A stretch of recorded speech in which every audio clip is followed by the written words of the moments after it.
हिंदू धर्म में गंगा नदी बहुत ही पूजनीय मानी जाती है। गंगा नदी को माता के नाम से संबोधित किया जाता है।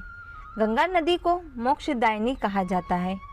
माता गंगा से जुड़े अनेक पौराणिक कहानियाँ हैं। सदियों से माता गंगा अपने अविरल धारा से लोगों को और पृथ्वी को तृप्त कर रही हैं। महाभारत के सबसे सम्मानित पात्र महामहिम भीष्म माता गंगा और महाराज शांतनु के ही पुत्र थे। महाराज शांतनु और गंगा के 8वें पुत्र देवव्रत हुए थे। यही देवव्रत आगे चलकर भीष्म नाम से प्रचलित हुए। उनकी भीष्म प्रतिज्ञा ने उन्हें एक आदर्श पुत्र के रूप में स्थापित किया है।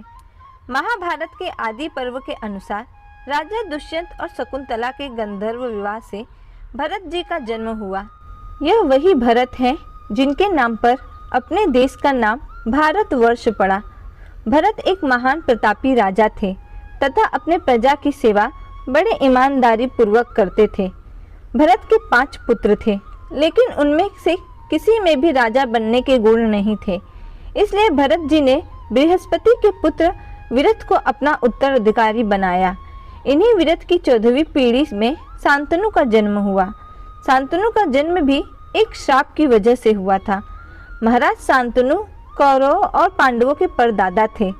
पिछले जन्म में शांतनु इक्ष्वाकु वंश के राजा महाभिषक थे, जो बहुत धर्मी तथा तपस्वी थे।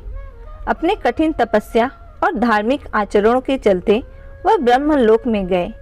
एक बार ब्रह्मलोक में महाभिषक अपने स्थान पर बैठे थे। ब्रह्मा जी भी यह स्थान पर विराजमान थे। तभी वहां गंगा माता आईं। गंगा माता का दिव्य तेज देखकर महाभिषक एकटक उनको घूरते रहे, जबकि स्त्री को घूरना असभ्यता का प्रतीक माना जाता है। महाभिषक को इस प्रकार एक स्त्री को घूरने की वजह से गंगा को भी क्रोध आ गया तथा ब्रह्मा जी ने महाभिषक को श्राप दिया कि तुम ब्रह्मलोक में रहने लायक नहीं हो, तुम मनुष्य योनि में पृथ्वी लोक पर जन्म लोगे। ब्रह्मा जी के इस श्राप को सुनकर गंगा को अत्यंत हर्ष और गर्व के कारण अहंकार हो गया। ब्रह्मा जी ने गंगा के नेत्रों में अहंकार को भाप लिया और गंगा को भी मनुष्य योनि में जन्म लेकर अहंकार हित होने की सजा सुनाई।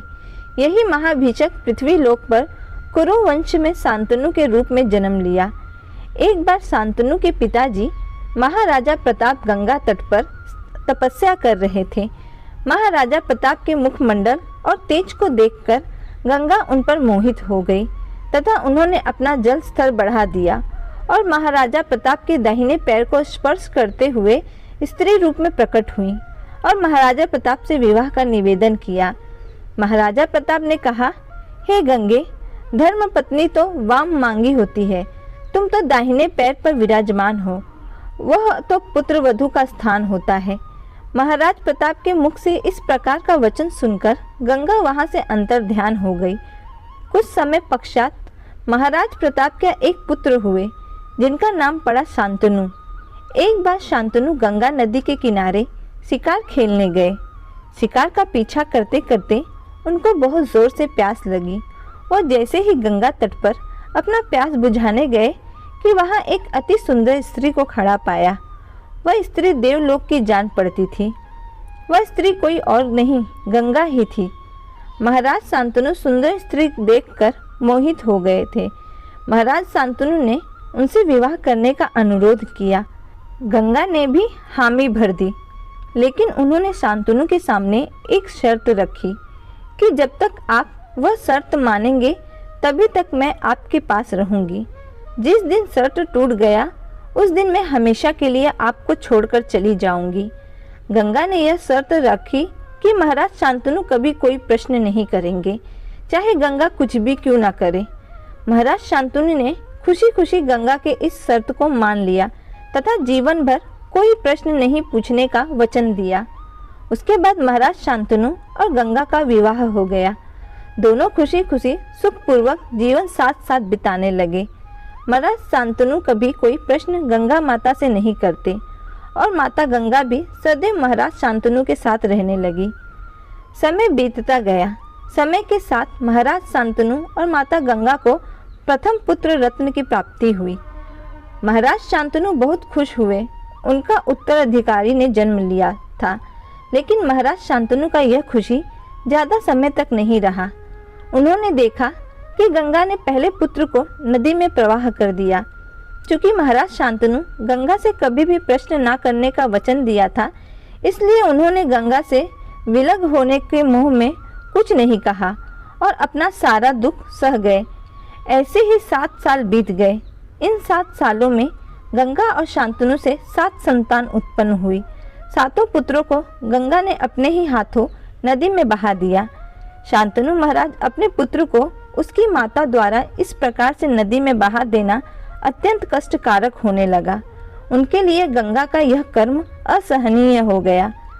8वें साल महाराज शांतनु और गंगा को 8वां पुत्र का जन्म हुआ। गंगा पहले की तरह इस बार भी 8वें पुत्र को अपने गोद में उठा लिया और नदी में प्रवाहित करने के लिए चल पड़ी। लेकिन इस बार महाराज ने अपने वचन को तोड़कर गंगा का हाथ पकड़ लिया और उनसे प्रश्न किया कि आखिर उसने क्यों उनके सभी पुत्रों को नदी में प्रवाहित कर रही हैं।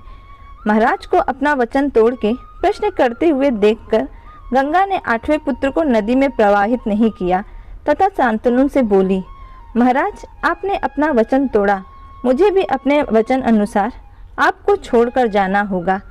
लेकिन यह आपका 8वां पुत्र देवव्रत को भी अपने साथ ले जा रही हूँ। इसका पालन पोषण एक माँ की तरह करूँगी और जब यह वीर योद्धा ज्ञानी हो जाए तो आपके पास आपके पुत्र को पहुँचा दूंगी। इतना कहकर गंगा जाने लगी। तभी महाराज ने कहा, इतना तो बता दो कि तुमने आखिर क्यों मेरे 7 पुत्रों को जल समाधि दे दी। गंगा ने जाते जाते विष्णु अवतार पृथु के 8 पुत्रों को ऋषि वशिष्ठ के श्राप की कहानी सुनाई और बताया कि उन्हीं वसुओं की मुक्ति के लिए मैंने उन 7 पुत्रों को जल समाधि देना पड़ा। 8वां पुत्र घौ नाम का वसु है, जिसको श्राप मिला है कि वह लंबे समय तक मनुष्य योनि में पृथ्वी पर मनुष्य योनि के दुख को भोगते हुए व्यतीत करेगा। यह वही 8वां वसु का महर्षि वशिष्ठ के श्राप के कारण देवव्रत के रूप में पुनर्जन्म हुआ है। 18 वर्ष पश्चात एक बार शांतनु महाराज गंगा नदी किनारे टहल रहे थे और गंगा के पानी को देखकर गंगा और अपने पुत्र देवव्रत को हृदय से याद किया। तब गंगा अपने पुत्र देवव्रत के साथ महाराज शांतनु के सामने प्रकट हुई और बोली, महाराज आपका पुत्र अब एक वीर योद्धा हो चुका है। राज चलाने में यह अब निपुण है। वचन के अनुसार यह पुत्र को मैं आपके पास ही छोड़ के जा रही हूँ। और इतना कहकर गंगा हमेशा के लिए अंतर ध्यान हो गई। 8 वसुओं के श्राप की कहानी। महाभारत के आदि पर्व के अनुसार प्राचीन समय में मेरु पर्वत पर ऋषि वशिष्ठ का आश्रम था। ऋषि वशिष्ठ के पास कामधेनु समान एक गाय थी, जिसका नाम नंदिनी था, जो सभी प्रकार के इच्छित फल प्रदान करने वाली थी। एक बार गौ आदि वसु अपने पत्नियों के साथ मेरु पर्वत पर घूम रहे थे। घो नाम का वसु उस नंदिनी गाय को देखकर मोहित हो गया तथा अन्य वसुओं के साथ मिलकर जब ऋषि वशिष्ठ ध्यान मग्न में थे तो उनके नंदिनी गाय को अपनी पत्नी के लिए हर ले गए। घ इस गाय को अपने पत्नी को उपहार स्वरूप देना चाहते थे। जब महर्षि वशिष्ठ को इस बात का पता चला तो वो क्रोधित होकर सभी वसुओं को श्राप दिया कि तुम सब मनुष्य योनि में पृथ्वी पर जन्म लोगे और मनुष्यों के दुख भोगोगे। इस श्राप के बाद सभी वसु महर्षि वशिष्ठ से क्षमा याचना मांगने लगे। महर्षि वशिष्ठ ने इनके श्राप को माफ करते हुए कहा कि तुम 7 वसुओं को तुरंत ही मनुष्य योनि से मुक्ति मिल जाएगी, लेकिन यह घौ नामक वसु मनुष्य रूप में लंबे समय तक पृथ्वी पर वास करेगा और मनुष्य योनि के दुख सुख का भोग करेगा। फिर सभी वसु माता गंगा के अनुयायी विनय प्रार्थना किया कि इस श्राप से मुक्ति का कोई रास्ता बताएं। फिर माँ गंगा ने उन सभी वसुओं की प्रार्थना से प्रसन्न होकर उनको अपने पुत्र रूप में जन्म देने का और तुरंत ही मुक्ति देने का आशीर्वाद दिया। माता गंगा ने महाराज शांतनु से कभी भी प्रश्न न करने का वचन लेकर एक एक कर 7 वसुओं को नदी में प्रवाहित करके मानव योनि से मुक्ति दिलाई, जिससे 7 वसु वापस देवलोक को लौट आए। लेकिन 8वें वसु अपने श्राप के कारण लंबे समय तक पृथ्वी पर भीष्म के रूप में वास किया और इच्छा मृत्यु द्वारा देवलोक को प्राप्त हुए।